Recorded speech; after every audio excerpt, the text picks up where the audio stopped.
Hello everyone, my name is Heather and welcome to the channel Bookables and welcome to my summer TBR. If you don't know, I don't do monthly TBRs anymore.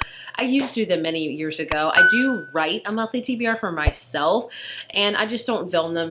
If I don't do well with them, it is what it is. So I do seasonal ones instead where I do kind of books I want to read in the next 3 months or so. It's kind of my seasonal TBR. So obviously we are in summer. Summer is upon us and I am getting over a horrible cold that has knocked me off my butt for like 2 weeks. And I wish I could say it didn't, but like colds do not usually get me this much, but it did. And it went around to my family. My daughter has an ear infection now because of it. So I sound still kind of crappy. Trust me, I sound a lot worse. I still have a very, very bad cough. So if my energy level's down, it's because I'm still recovering. Like summer colds are the worst for some reason.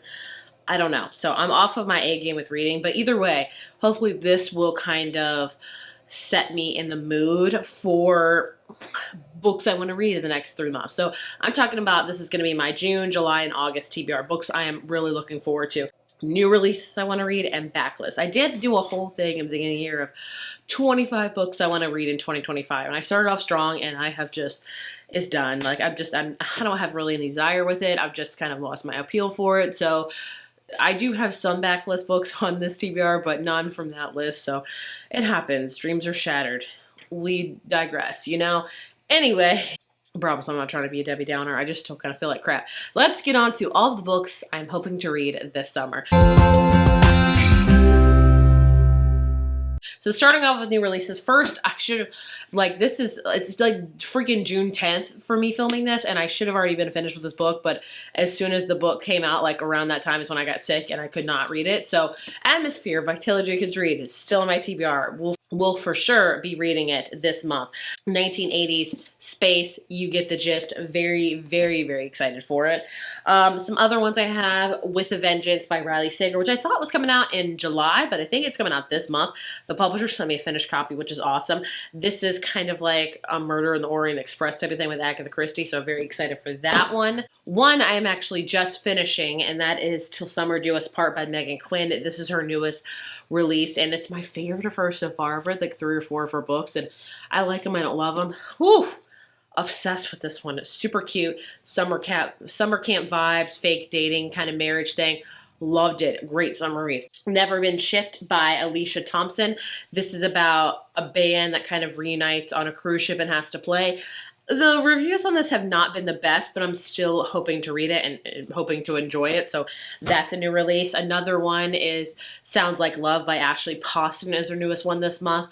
This is again about music and kind of, I think it's got some sort of fantastical element. You know, with her books, there's always like romance and then there's a fantastical element into it as well. Barrier Bones of the Midnight Soul by Victoria Schwab. I don't know if I'm going to read this as soon as it gets released because it feels like such a fall book.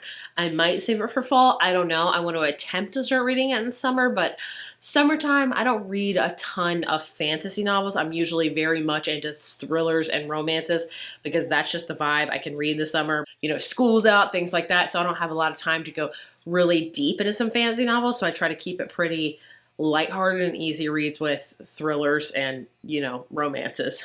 Don't Let Him In by Lisa Jules coming out later in June that I definitely want to read. A thriller author that I love and adore. I also have a couple thrillers on this list that read great. If I don't, totally okay. I have So Happy Together.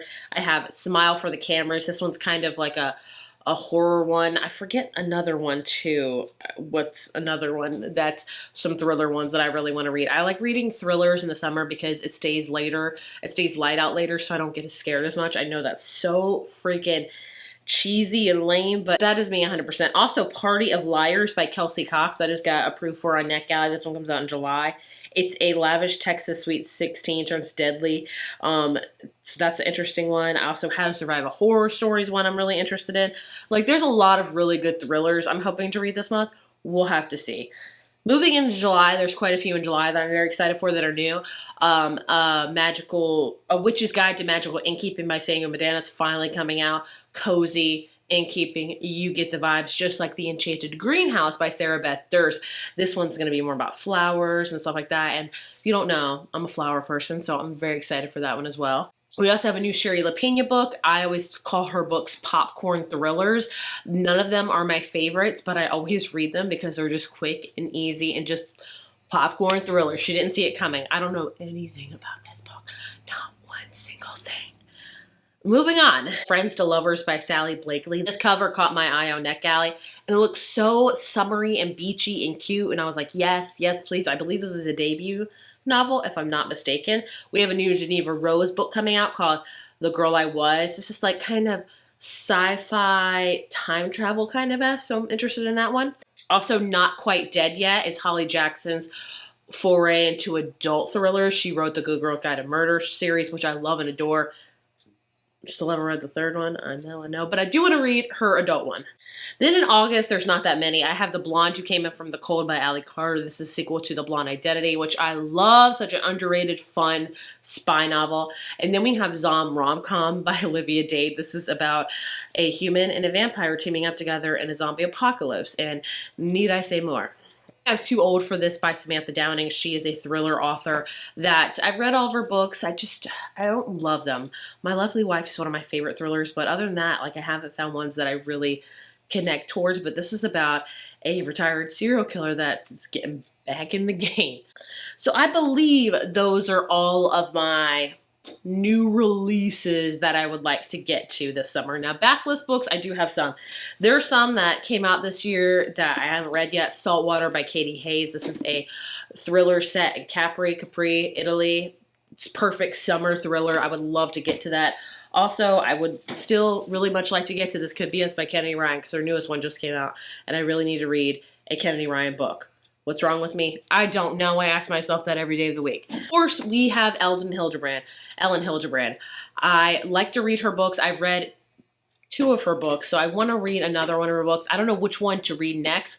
The ones I have read, I've read Summer 69 and The 5-Star Weekend. Enjoyed them both. My favorite was definitely The 5-Star Weekend. I'm thinking about either 20 Summers, The Hotel Nantucket, or The Perfect Couple. If you have a favorite one, let me know because I will read it. I think she's just a great beachy read author that is just quick and easy to get to, and I want to read all of her books in time. It's going to take me forever, but I do want to read them. Then I just finished Annabelle Monahan's newest book, and I loved it. So I quickly picked up one of her backlist ones. Same time next summer. This one seemed very summery to me, so I definitely want to read this summer as well. If you can't tell the vibes, it's like beachy time. Okay, I want light reads. I want things I don't have to really think about because my mind is so preoccupied with taking care of other people that I just can't fathom doing other things. This month I read Carly Fortune's newest book, loved it. So I picked up her only backlist one that I haven't read, and that is The Summer Will Be Different. A lot of people love this one, so I'm very excited to read it. And I think that's it. I don't know. That might be it. I don't want to like go too deep because I don't know if I'm even gonna be able to read all of these, honestly, because I always have really high expectations for myself with seasonal TBRs, and at the end of the season I'm always like, oh, didn't do any of them. So I'm hoping I can read most of these. I feel like I can. There's nothing like too heavy on it at all. But these are ones that I just would like to read in these next few months. I hope I can do it. I think if I really try, I will. But then again, summer, like I said, is my favorite time for reading, but it's the hardest season to read because of just kids and all that kind of stuff, but that's how life goes. But either way, those are all the books I'm planning to read this summer. Sorry if it's a very quick video. I clearly am still recovering, so I don't have much to say because it hurts to talk, but I'd love to know what you're reading this summer. Please let me know down in the comments if you have any beachy reads that I haven't read yet, which I know there's out there. I feel like I've read all of them, but I know there's some out there that I haven't read yet. Please let me know. As always, thank you so much for watching, and I will see you in my next video. Bye.